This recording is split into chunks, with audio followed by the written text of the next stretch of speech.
Hey everyone, Mikki here. You're listening to Wikipedia. This week on the podcast, I'm stoked to bring to you a conversation that I have with Dr. Sarah Hancock. Sarah is a public health researcher whose work sits at the powerful intersection of oral health and metabolic disease. In this conversation, Sarah unpacks for us the often overlooked links between what's happening in our mouths and what's unfolding systemically in the body. And we explore how gum disease and blood sugar dysregulation are deeply entwined, why your dentist might be the first person to flag insulin resistance, and how the microbiome of the mouth plays a much bigger role in chronic disease than we've given credit for. Sarah also challenges conventional public health approaches, which I think you'll find super interesting, and I've included some links to papers that Sarah and I discuss in the interview in the show notes. Dr. Sarah Hancock is a public health researcher. She has a PhD in public health with her research interests focused on the role of nutrition in oral health and general health and how to design nutrition interventions to improve population health. Sarah is an advocate for dietary lifestyles incorporating a whole food eating pattern that minimizes the intake of highly refined, ultra-processed foods for the prevention of chronic diet-related disease. She currently works as an analyst at the School of Public Health at the University of Adelaide in South Australia. And as you'll hear, she's also undergoing or has just completed her studies on health coaching as well. So I really think you're going to love this interview that I have with Sarah, and you can find her at drsarahhancock.com. Again, that's in the show notes as well. And if you've never thought about your dental hygiene as being part of your overall sort of metabolic health, I think this will be really insightful for you. And it makes sense, right? Because nothing in the body works in isolation. Before we crack on into the interview, though, I would like to remind you that the best way to support this podcast is to hit the subscribe button on your favorite podcast listening platform and share it with a friend. That is the best way that a podcast like Wikipedia gets in front of other people that can learn so much from the experts that I have on this show, particularly because there are thousands of other podcasts out there. So if you did that, that would be amazing. All right, team, enjoy the conversation I have with Dr. Sarah Hancock. Sarah, so first of all, Dr. Sarah Hancock, I'm so pleased to have this opportunity to chat to you. And you and I have mutual friends in, obviously, Dr. Cliff Harvey and Bella as well, Bella nutritionist. And Bella has said to me for years, she's like, Mikki, you've got to speak to Sarah. And I'm like, I know. And for whatever reason, it has taken me this long to get you on. So thank you for taking this time. Well, it's an honour to be invited to be a guest on this podcast, Mikki, because, it's a wonderful podcast. Listen to it every week.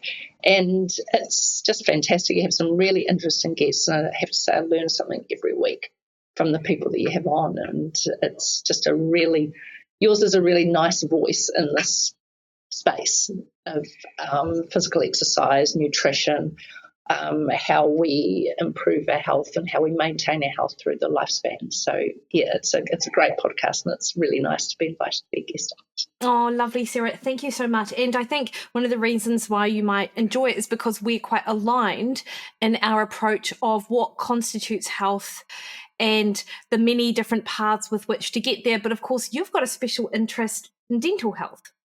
Yes. Can you just give us a little bit of your background? Yeah, a little bit.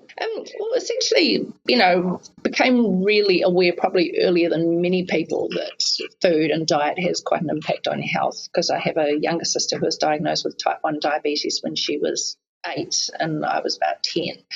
And so, there was this awareness that what she ate or didn't eat could have an impact on her health. She could become very, very ill very quickly, but there'd be a bit of a lead-in time for that. Then sort of, grew up, went off and did a PE degree at Otago and sort of, on the basis that physical exercise was going to be the cure-all and the be-all, and that was going to be how you're going to maintain your health through the life course. And, so off we go. And then my parents' friends, as I was getting older, having kids, moving through life as you do, more of them were getting diagnosed with type 2 diabetes. But on the day that my sister was diagnosed, I had to go and stay with my grandparents, and my grandmother had all these encyclopedias in the garage. And so we looked up diabetes because, what is it? All I knew was that she was going to have to inject herself every day of her life, multiple times a day for the rest of her life. And that seemed a bit unfair at the time. And read about a more rare form of diabetes, because these encyclopedias were written in 1941, and that, there was a type of diabetes that you could control via your diet. You just had to cut out cereals and bread out of your life, and this is what you should eat instead. It's things like bacon, eggs, no cakes. And I'd sort of decided that, whatever way she had to eat to get on top of this, I was going to join her in it, because it would be mean to eat sweets in front of her. It just wouldn't be a nice thing to do. So I looked at that and I thought, if that's all you had to do, it seemed really unfair that she got the type 1 version that required this sort of level of care and attention. And what we were soon to discover, monitoring a certain amount of hypervigilance around her health. So it was a bit of a surprise when, say, 25 years later, there were more and more people of my parents' generation were getting diagnosed with type 2 diabetes. Well, is that the rare type of diabetes that you were reading at the time in the encyclopedia? That was, at the time, way back in 1984. In these very old encyclopedias, and it sort of stuck with me all the way through that actually, you could control if you couldn't, deal with the sugar you're eating terribly well, you could just take all those foods out of your diet and you would be okay. And so I sort of thought that's a bit weird that people were just going straight to being prescribed with insulin and other medication rather than tackling diet. And I just used to say to them, you can control that one with diet, and they were sort of going, well, my doctor just put me on this. And it was like, okay, well, maybe things have changed, how does that go? And then my younger daughter was diagnosed with non-celiac gluten sensitivity when she was about 3, nearly 4 years old. And so off we went down there are all these ideas of, okay, we just substitute flour with this, with these products. And they were awful, Mikki. You're probably aware of how, they just don't taste nice, and there was tons of sugar in them, and I just thought, there has to be a better way. But I was aware sort of for a while of the Atkins diet, and when I was doing the honours degree in phys ed back in the mid-90s in Otago, Marianne Howe, who's now a dietitian, I think she's working in England, I've lost contact with her. Well, she was working, her supervisor was Will Hopkins, and they were looking at higher fat diets and endurance cyclists, and Dave Rowlands was doing some of that work as well too at the time. So I was aware of it, and then the Atkins diet became a little bit more prominent, and then I picked up a North and South magazine, and you were in it. Oh. Discussing. We've skipped maybe 20 years. I believe that was like 2014 or something. That's right, I was. Yeah, but then it was around about 2009 when my daughter Evie was diagnosed with, the non-gluten sensitivity. She's now 19 and living her best life and running marathons and all sorts of things. So that's all gone really well. And and then became more aware of your work, and what the Fat book came out, and then sort of, there were other things were happening as well too. We got our house, we had a bit of a battle with an insurance company over our earthquake damaged house in Christchurch, got that resolved, and then sort of thought, okay, well, I was, entering my early 40s, and, rather than go and have a midlife crisis, I decided that actually some postgrad research in something I cared about, like health of kids and how to prevent poor health in children, was something I should probably invest some time and effort in. And then started looking at sort of what put children in hospital. And the most common reason for children to be hospitalised in New Zealand is to have multiple teeth removed under general anaesthetic. Who knew? Crazy. 8,500 kids per year. So, because, Sarah, I'm thinking, like, there was that sugar film, if you remember that, and I used it a lot in my teaching and stuff like that, and I remember, the children who had, like, terrible dental health, and they'd drink this Mountain Dew all day long, and I bet you so many people would be watching that show going, gosh, that was awful. Like, at least our kids here in New Zealand aren't faced with the same like complications to health because of that. But actually what you're saying is this is a huge issue. It's a massive issue. Regardless of the fact it's not Mountain Dew all day long, the same outcomes for a lot of our kids. Well, it's the same outcomes. There's a lot of the sweet drinks, but there's also, we've got these ultra-processed, refined carb-based foods that are implicated because of the effect of the processing of these wheat-based products. And that the more processed they are, like the more they've been mechanically agitated was the term, with extrusion cooking, drum drying, popping, all the rest of it, the more those foods lower the pH in the mouth and create a more acidic environment in there. And they also retain, the sugar is retained in the mouth for longer periods than, say, even sweets and lollies. Yeah, so it actually holds the sugar in the mouth for longer, and so it's a longer period of time which the oral cavity is acidic or karyogenic. That is a word. In the same way, carcinogenic is a word, karyogenic is a word as well too. Yeah. So likely for dental caries to be created under that environment. Yeah. Yeah. So interesting, Sarah. Yeah. I mean, it costs the country so much per day. Like in excess of $150,000 that the taxpayer will spend today in New Zealand on this single surgery, and we'll get up and do it again tomorrow. It's crazy. And the next day. Did you focus for your postgraduate research, which, by the way, I did like the way you framed it, that instead of having midlife crisis, I'm like, is this just like another version of a midlife crisis? Anyway, hey, no judgment here. I could study forever if I had the opportunity. So I love it, which is one of the reasons why I do this, right? Get to chat to people like you. It's all learning. So did you focus solely on children? And I just wonder, what's the scope of the problem in adults? Do you have any idea? It's fine if you don't, because you might not, but yeah. It's interesting in New Zealand. We're really lucky that we have the Dunedin multidisciplinary study, because that's where the data on caries in adults, and actually most caries occurs in adults through the life course. They've studied all those people born in 1972, 73 till, they're all now in their early 50s. And we know that more caries occurs in elderly people, but because of how the dental care system is organised in New Zealand, that it's essentially private, unless you have a community services card or you're a member of a particular group that, can get reduced price dental caries. It's all dealt with privately. I focused on kids in my postgraduate study because that's where the majority of the prevention and health promotion is focused, on the basis that if you can prevent it in kids, well, actually everyone's eating will improve, and through the life course, and that because how a child eats is a reasonably good proxy for how the rest of the family is eating, particularly at the point in time when they're dependent on what is in their home or what they've been provided at a early learning centre or early childhood educational facility.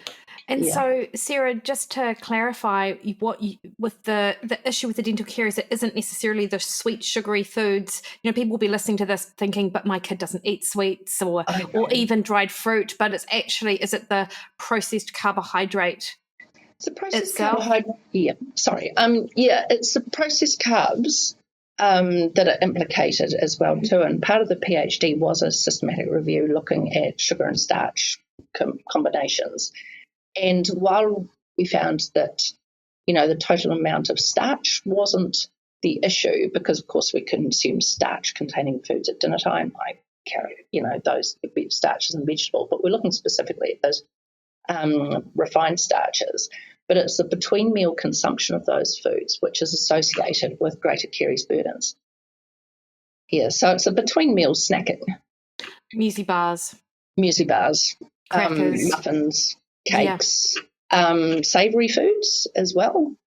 Things that are not regarded as necessarily sweet, and they break down so quickly in the mouth. And I can remember fairly early in the piece having a discussion with a professor of paediatric dentistry called Bernadette Drummond, who's also a cousin of my mother's, because New Zealand's really small like that. I know that name, actually. Interesting. Yeah.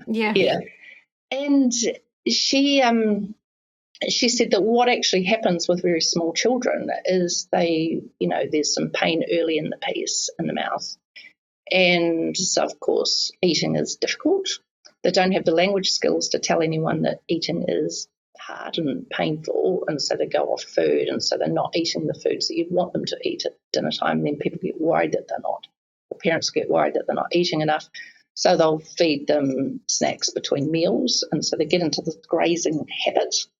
And, of course, that makes the problem worse because they might have crackers which break down very easily in the mouth and they're easily chewed and digested. And so, of course, these kids are not arriving at their meal times hungry, and so they're even less likely to eat what you want them to eat. And because they're a little bit full but not achieving satiety completely.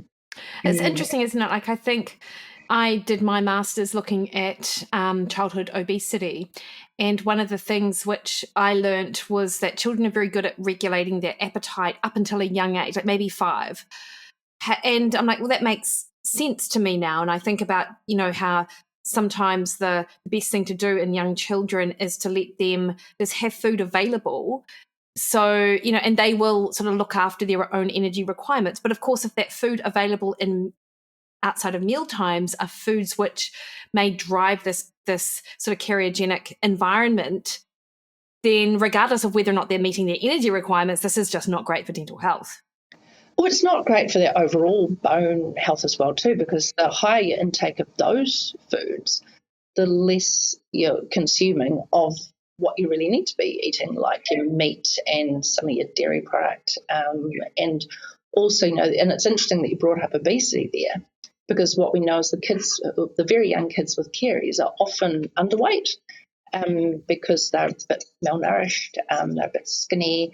And then, but by the time they enter early adolescence, the kids with caries, they're more likely to be overweight because there's been a dietary habit get developed that is driving the caries, but it's also driving obesity as well too. Yeah. So with regards to, say, dental caries and metabolic syndrome, there's that inflammatory link between the two. Like, if someone has some issues with their sort of dental hygiene, systemically, is this an issue for their overall health? Well, the dental hygiene thing, we can get onto that a little bit. But If they've got dental caries, I think of it as a very early, it's like a canary in the coal mine, or I was discussing with Cliff Harvey the other day, it was almost a harbinger of metabolic doom, which is, because, and I only learned this relatively late, and it seems to be the most logical, plausible explanation linking dental caries and metabolic syndrome.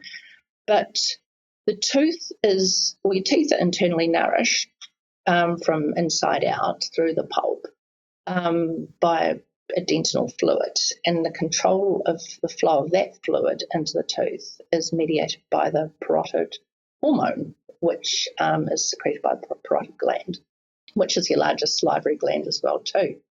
But with a high intake of refined carbs, or if there's just a high and frequent intake, because that's important as far as, the within-mouth response goes. We can get into that in a little bit. But systemically, that has an effect on the metabolism of the mitochondria in your hypothalamus. And so, of course, once you get the reactive oxygen species produced there and the AGEs, and the impact that has on the parotid gland is it shuts off the production of parotid hormone. So you get that downregulated, which actually has an impact on the flow of dental fluid into the tooth. And so without that, tooth can become malnourished and then more vulnerable to what's happening within the mouth via the acid, damaging the enamel. And then, of course, you get that dying of the enamel. It's something I only found out, as it is, you get through the research and you have just different things that are sort of, that you're sort of storing in your brain to read about. And so, it was kind of like, for instance, an acid can have an impact on the tooth enamel through a range of means, whether it's citrus drinks or often the eating disorder bulimia is diagnosed by a dentist. because there's a certain pattern of erosion on the lingual surfaces of the tooth, which refers to the surface of the tooth which your tongue is in contact with. So, when you roll your tongue around here. And so, of course, most people, you haven't done it yet, but most people roll the tongue around their mouth like that. And so you sort of think, well, okay, we've got this pattern of erosion, but it's not associated with a decay where, you've got the destruction of the dentin of the tooth, which is that layer underneath the enamel. So, so it's interesting. So that's probably, but no one's really gone and tested this. And so it's been shown in animal studies that were conducted at, and you're going to love this, at Loma Linda University, which is run by the Seventh-day Adventists, and who are, really into, and sanitarium and the visions and anti-meat and all the rest of it. But they are the people who did the animal experiments on this. And so, so that's really interesting. So I thought, well, that seems to be a logical pathway.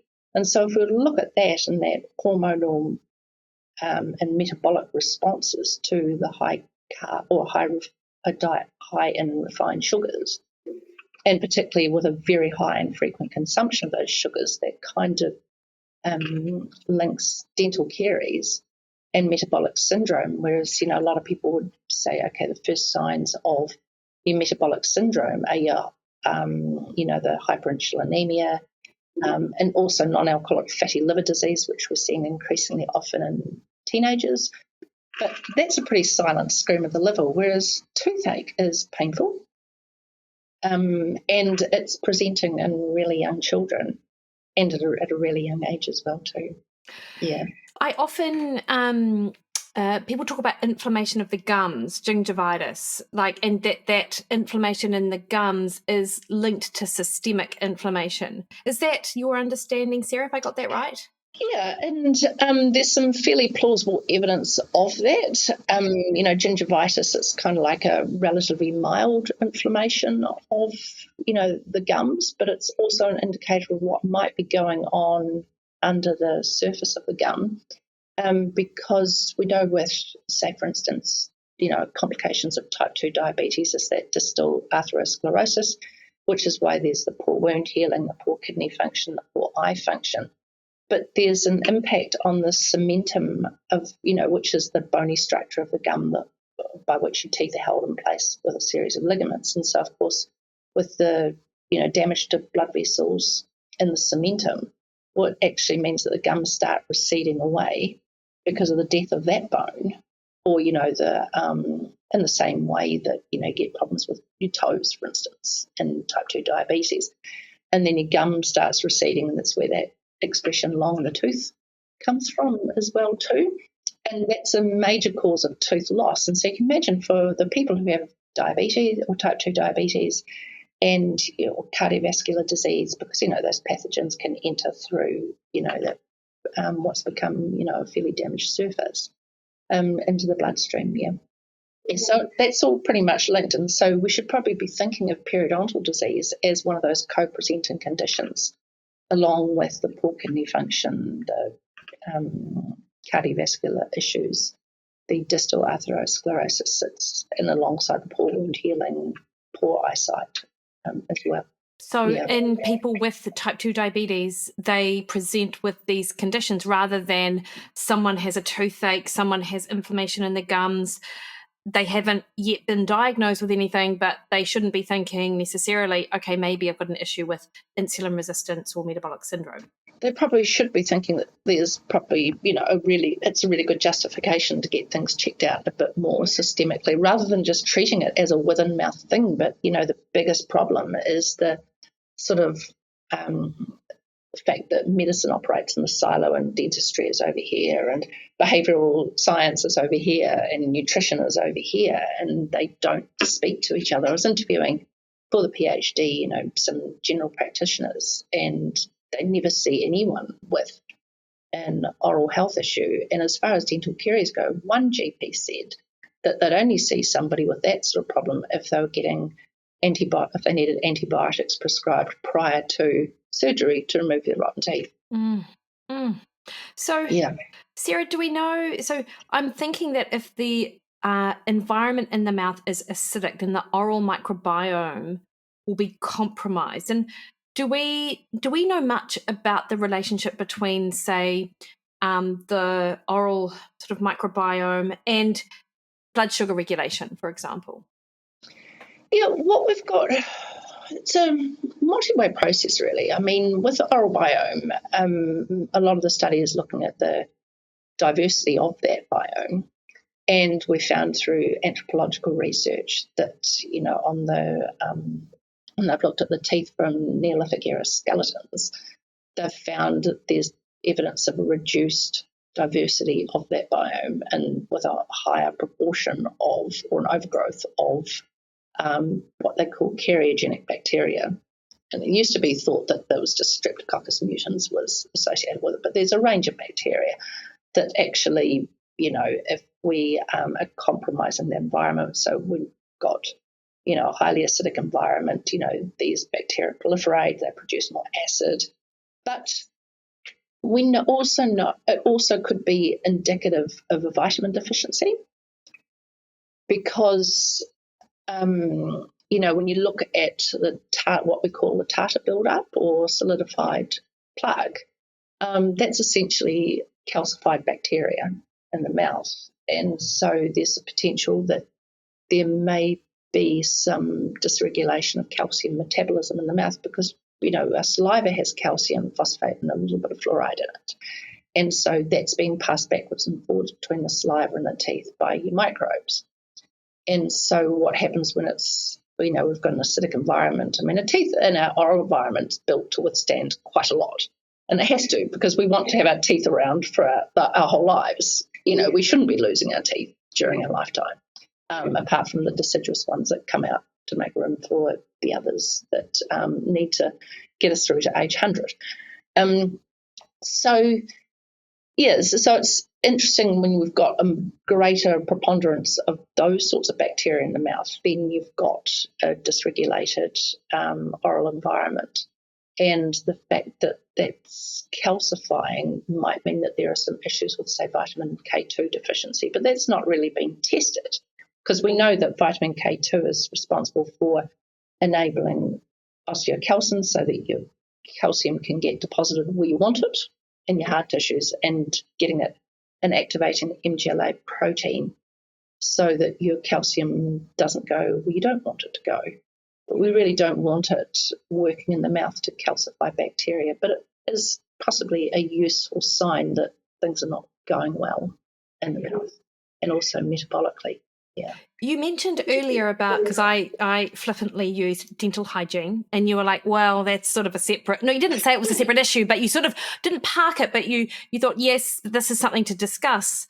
Chat to me about dental hygiene, Sarah. So how much can dental hygiene, I suppose, and improving it, how much can that assist in, obviously I'm thinking about improving the oral microbiome, but just about generally speaking, and like, is there, I mean, we don't know, and this is probably another question, but if you can fix issues in your mouth, the way that you fix them is probably going to be helping you systemically as well, I'm thinking. Yeah. It's really weird that, someone has vitamin C deficiency and that's, resulting in gingivitis and periodontal inflammation, and the treatment that is prescribed is planing and getting rid of, cleaning the mouth and that sort of thing, and that's hardly really a way to.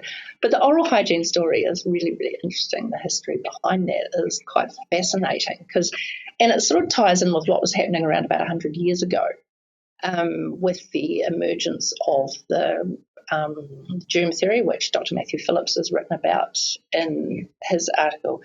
And so, but in the 1920s, when in the era of vitamin discovery, it was fairly well established that a vitamin D rich diet, so consumption of full fat dairy, grass-fed beef, well, they weren't calling it grass-fed beef because it was all grass-fed. It was just beef. Eggs and fish were actually beneficial, and there wasn't that much debate about that. But then during there were various public health triumphs with inventing the microscope, and there was this idea that grew that tuberculosis was linked to poor oral health, and having a dirty mouth was tied up with tuberculosis. And so then you've got there's this odd coalescence of the religious purity movement and these social hygiene movements, and your health was a consequence of your behaviour. Oh gosh, and yes. so all that sort of thing. And so judgmental, like I just think it was so judgmental. God. Yeah. But basically, they found that by there was some triumphs achieved with cleaning up the water supply, washing hands with surgery. So there was that whole idea where this sort of germ theory became the dominant paradigm by which we addressed health problems. But then there was some prominent dentists set up some oral hygiene schools, and then there were these organ businesses that produced all these things to make your mouth feel nice. And mint became associated with your mouth feeling good and all the rest of it. And so you've got this, this whole let's avoid tuberculosis by having a clean mouth, and you've got these movements, and you've got these prominent dentists, because then you don't have to get people to change behaviour or anything like that, but there's, increasing sugar production. And so then what happened is we've got the American Dental Association. They had a council for, for deciding, are these things therapeutic or not? And, of course, they were getting a fair bit of advertising revenue in the American Dental Journal as well too. And so, of course, they looked at the claims of therapeutic benefit, and they actually used quite strong language for the time to describe that. It was regarded as quite faddish. But then they started losing advertising revenue. And then there was this idea that actually the clean mouth, and if you just started scraping your teeth clean of things. So that was sort of where the oral hygiene movement started. And then, of course, the sugar industry were really, really into this. Particularly the Sugar Research Institute, because, you basically could eat whatever you liked, and you brush it off, and away you went. And then, of course, there was research on fluoride, or that, there were other people deciding that actually you could use community water fluoridation and make it work kind of like vaccinating whole communities, and that you could actually, everyone could eat what they wanted, and you could prevent problems or prevent tooth decay just by fluoridating the water supply. And then there were questions around about the safety of that, because there's a relatively small gap between the, safe dose and what could be harmful as far as fluorosis and damage to the enamel, and also whether it's a neurotoxin, whatever. But there was no new safety evidence, but the American Dental Association engaged in several reversals, one on the oral hygiene thing, secondly on the safety of fluoride. But then with all of that, the role of a vitamin D rich diet got downgraded, and especially with the development of dietary advice that was revolving around reducing saturated fat intake. Okay, so those fat-soluble vitamins, vitamin D, vitamin K2, reduced. Yeah, or the importance of a diet comprising those things sort of got downgraded, particularly with the development of guidelines that recommended increased grain consumption. And of course, that's, you've got an agricultural industry that are really into that being subsidised, because the problem through human history for most of the time we've been on the planet is insufficient food. Yeah. So there's been a whole lot of factors that, so of course dentists were sort of having to then deal with, we've got all these dietary guidelines that are promoting a diet that's implicated in dental caries and poor oral health. And so then you've got the rise of your non-dietary strategies, such as promoting fluoridation of the water supply, application of various rinses, blasting, and then this idea that it was a good idea to use mouthwashes to get rid of bacteria in your mouth. I was so disappointed to discover that was a terrible idea for your gut, for your oral microbiome. I used to love doing Listerine, it used to feel so good. And then I remember maybe it was 5 or 6 years ago when someone was like, that's actually terrible for the microbiome in your mouth. And I'm like, and And I'm like, I can't unknow that now. So I'm just going to have to give up bloody Listerine, which is a real shame because I loved it. Yeah.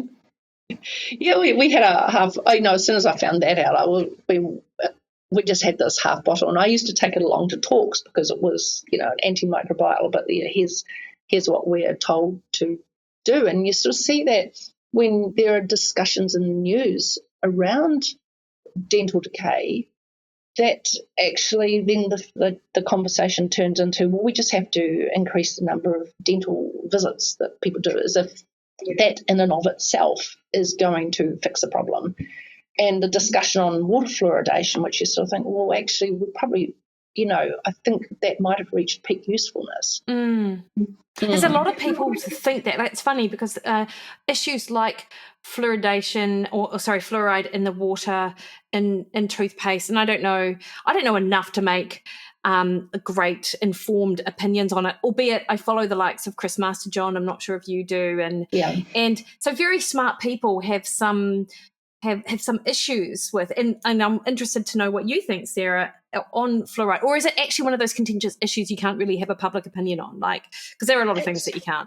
It's a really contentious issue, and if you want to be employed in public health, it's kind of suicide to go and say too much about it. That might be. But I think probably the more important point is that the discussions around caries prevention being, and focusing on fluoride in the water supply sort of takes the conversation away from what we really should be talking about as far as caries prevention goes. Because I think what we know is that our latest oral health stats in New Zealand for under 5-year-olds, it makes for pretty grim reading. And I just sort of thought, I'll just check the latest ones and see what we've got here. But in New Zealand, around 44% of under 5s in New Zealand have caries-free status. So that means that we've got 56% of children. It's 44% of the under 5s in New Zealand have decayed, missing, or filled teeth before they start school. Good. Wow, that is a crazy number. That's a crazy number. Yeah. Yeah. And that's at 4, and they've been entirely dependent on what's been provided at home. They're not wandering off to the shops themselves and buying this. But also in the fluoridated areas, you've got 53% of caries free. So you've still got just under half of New Zealand children living in fluoridated areas who have dental decay. And it's actually in non-fluoridated areas, fewer children have decay. What do you think that's to do with? Does anyone sort of made any assumptions there? Yeah, well, they've looked at the Maori, and the Maori children in fluoridated areas have worse health than non-Maori and non-fluoridated areas. And it's even more dire for Pacific kids, that only 30% of those children have no dental decay. So that means that 70% of all Pacific 5-year-olds in New Zealand have decayed, missing, filled teeth. And the socioeconomic element of it is that, the low socioeconomic status is associated with a 3-fold increase in caries burdens. So I think possibly we've reached peak usefulness, and we probably need to look upstream at the food environment as pathological in tooth decay, and maybe make that the starting point. But unfortunately, it's not. No, much like a lot in public health. Do you know, it's interesting hearing those statistics, because I'm taken back to watching on YouTube these clips with Western Price.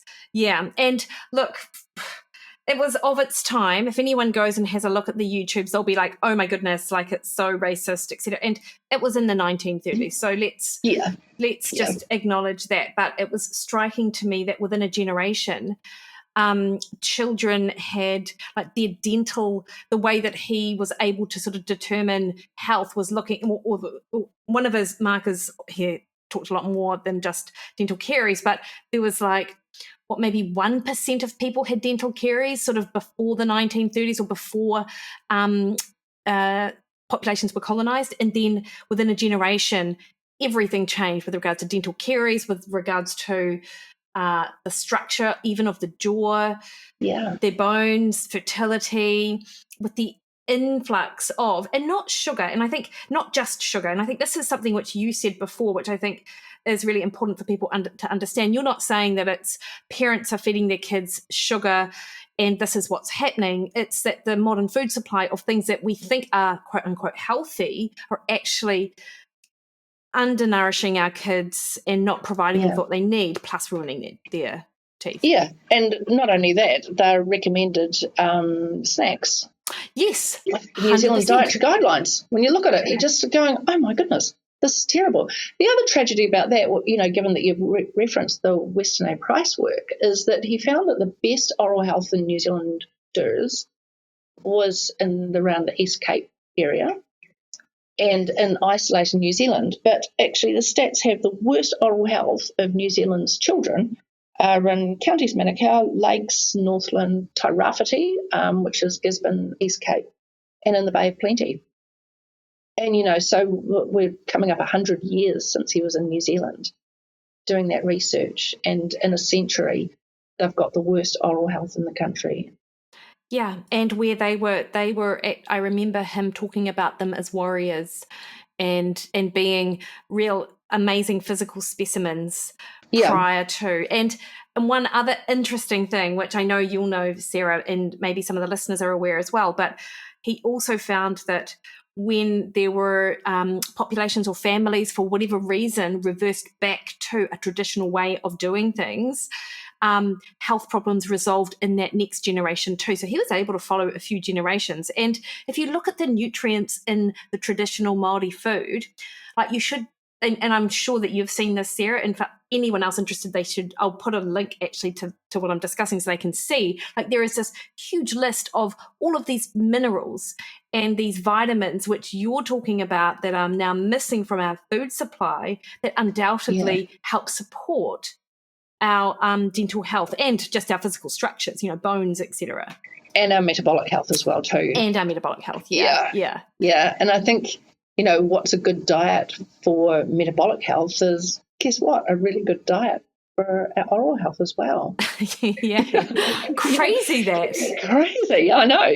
Yeah, but also in the fact that, your bones are designed to heal. Like, say you crack a bone or something like that, you take some weight, stop bearing weight on it, it'll heal itself.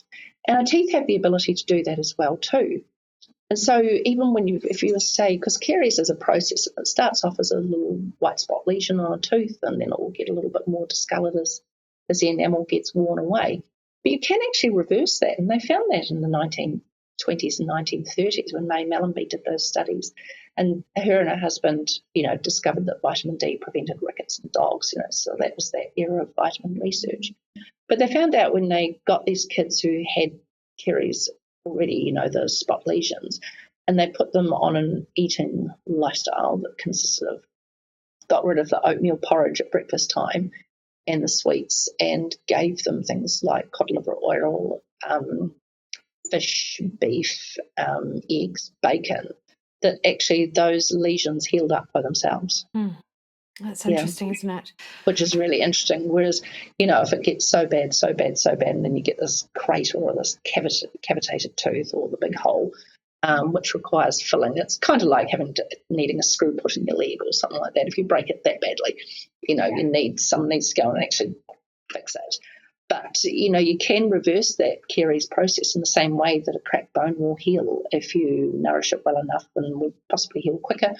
If you maintain your protein intake as well too.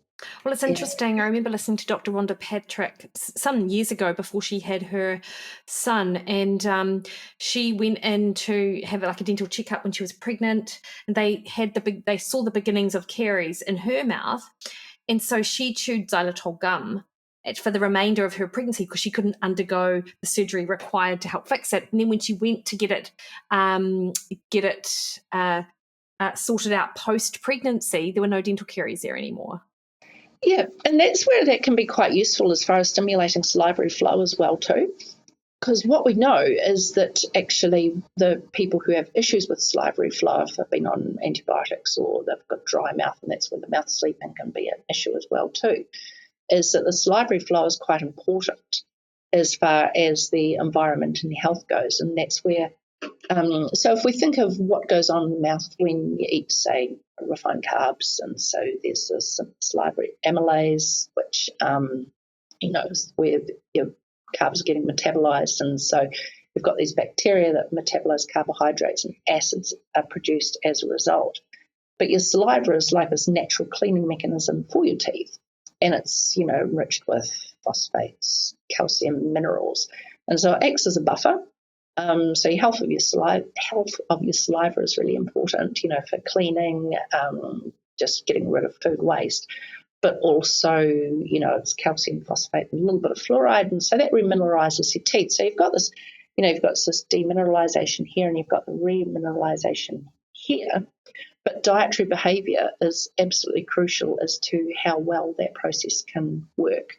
So if you're continually eating and grazing, that's just, the demineralisation is taking place faster than what you can remineralise it. So what's, the progression to that lesion is sort of, say, the net effect of the opposing demineralisation, remineralisation cycle that's happening in your mouth all the time.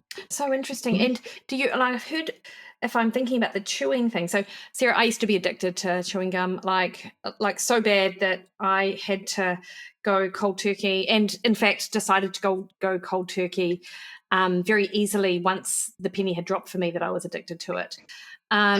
So I could never actually go back to chewing gum.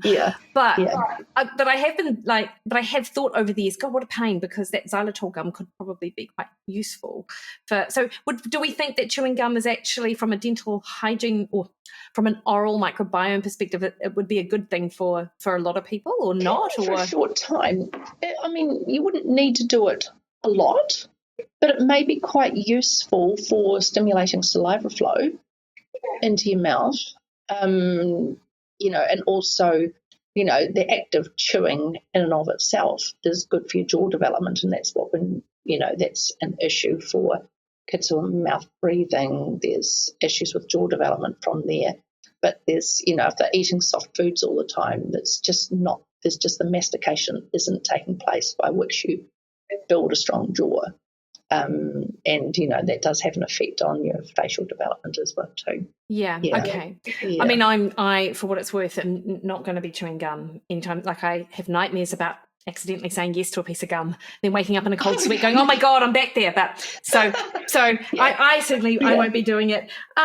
So Sarah, for people then who this resonates with, and they feel like they've just got some sort of questions or next steps or best steps, what would be your recommendations based on what you understand, the research and all of it?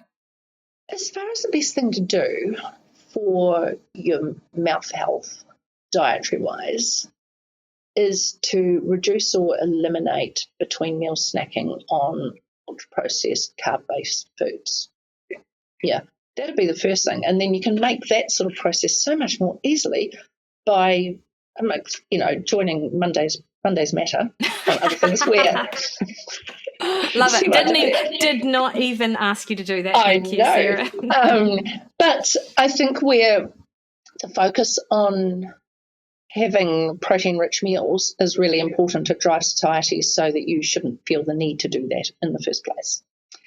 And that means that you're actually getting all those vitamins and minerals at daytime meals, because, effective poor quality diet is that not only is there damage caused by the ultra-processed foods, but there's also all the things you're not having at the same time. And so if you have these nice meals that enable you to be satisfied, you won't need to go between meal snacking, and that will probably be the first recommendation for how you can eat to optimize your oral health. Yeah, nice one. And so, Sarah, finishing up then, obviously, I mean, I think this is a super interesting aspect of metabolic health, overall health, that people don't really think about. Of course, they think about dental health, but just, like just sort of connecting the two. So in your work now, are you looking at this area? I know that you're just finishing up health coaching certification on top of your midlife crisis PhD. So how can people sort of connect with you if they want to work on these things, or can they? Yeah, I've got a website called drsarahhancock.com. Probably needs a bit more updating. They can contact me on Twitter under sjhancocknz or Instagram, where it's a similar handle. Looking at, I think the health coaching is going to be more and more important. And I think we've sort of looked at, a pediatric dental visit's going to be an important thing. I reckon this should actually happen before kids are born.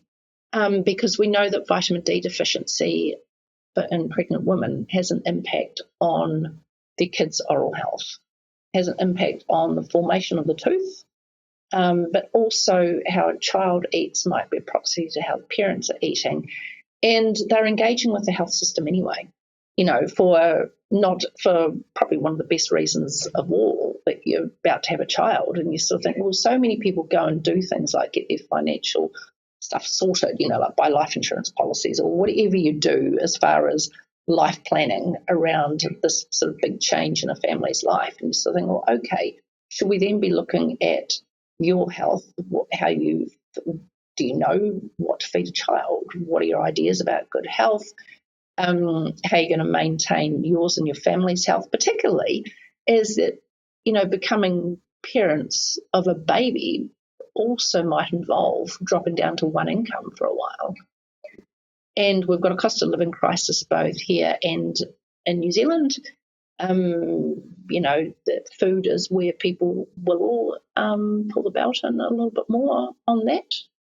Yeah. And people are under the misguided assumption that meat and dairy are well more expensive than grains and those processed foods, which on the face of it might appear to be the case, but you just end up eating less and better quality and nourishing yourself, and actually you can end up spending less. And I think Karen Zinn did a study on that, looking at the cost of a low-carb, healthy fat diet. And, for the benefits that you and your family might get from eating like that is going to far outweigh just the serious amount of junk. And there was also another study that they did in Brazil where they looked at, the drivers of family expenditure on food were buying snacks and soft drinks. Yeah. Yeah. So if you think about the in-betweens. No. And it's really hard to get people to consider that poor health is costly for everyone in the long run, and that you finish up paying for it eventually, and you pay for it with your health, and that's a really awful way to pay for your food like that. Yeah, so I think, I'm interested in working in the, whether it's work with midwives or oral health therapists, and actually because rather than just waiting for a problem to happen, if we want to be into prevention, we should probably start prevention early and work in that space and sort of go, okay, and look at what people's ideas of health are about to become.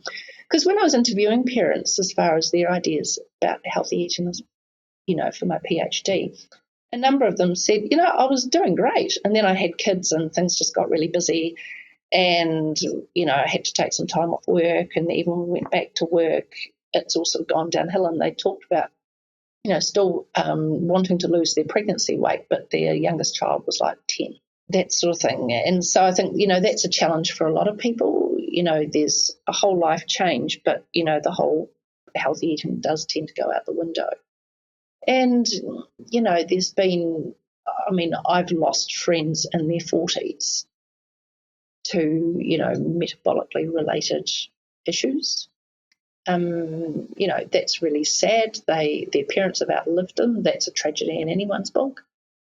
So you just sort of want, so if we're looking at having families growing up, kids growing up eating healthily, that sort of thing. We should probably be sort of engaging in discussions on health and metabolic well-being and dental well-being. And I think also, if we, rather than, we're sort of thinking about the feasibility of using pediatric checkups, well, yeah, absolutely, to screen for metabolic health issues just seems to be a really, really good idea, and probably is going to go down a little bit better than, telling the parents of a robustly built 4-year-old that their child's overweight. That never goes down well. It gets in the way of conversations.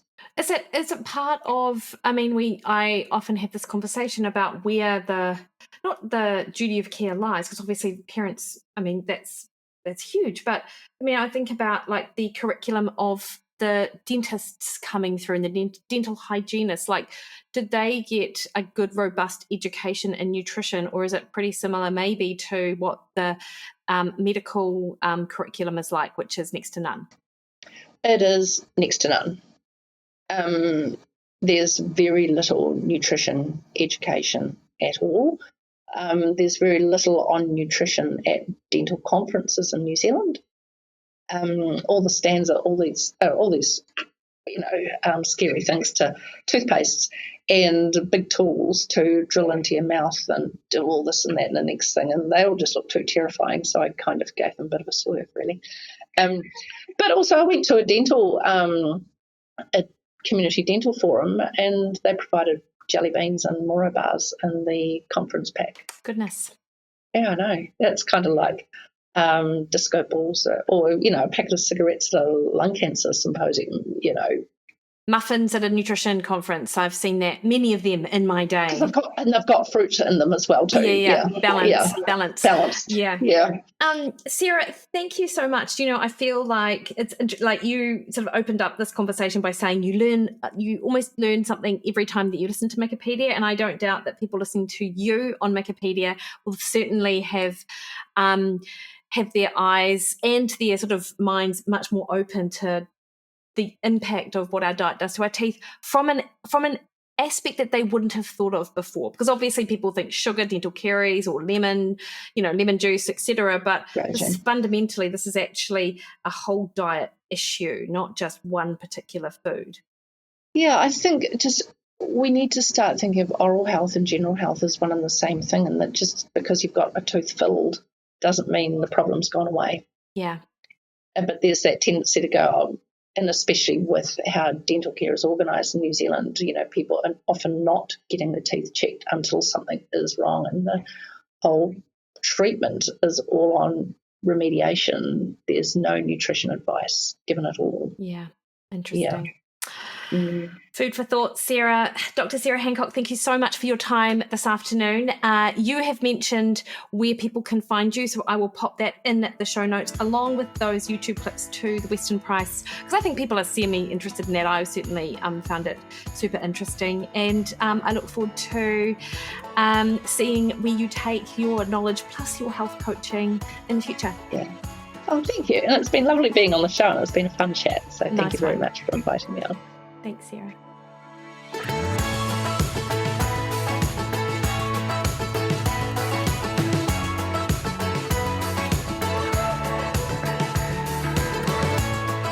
Alrighty, I found that super insightful, and Sarah provided me with a few links to some of the information around dental caries and carbohydrates and fluorides, and so I've popped them in the show notes too.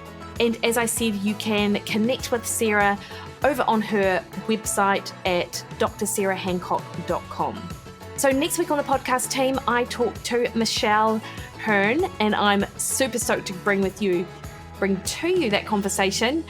She's just had a fantastic result at a recent ultra marathon, and she has an unconventional approach to nutrition, and we talk about that and her overall advocacy for better health outcomes for the population. That's next week.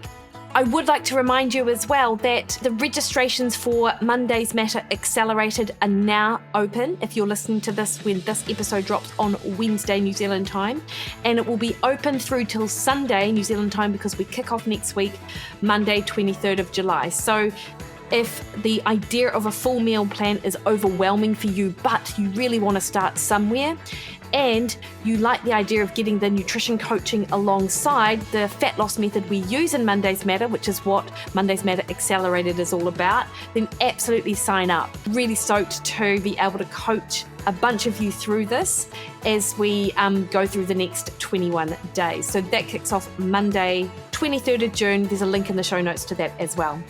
All right, team, send me your DMs on this or anything. I'm over on Instagram, Threads, and X at Mikki Williden, Facebook at Mikki Williden Nutrition, or head to my website, mikiwilliden.com, and sign up for Mondays Matter Accelerated there on the banner on my website. All right, team, you have the best week.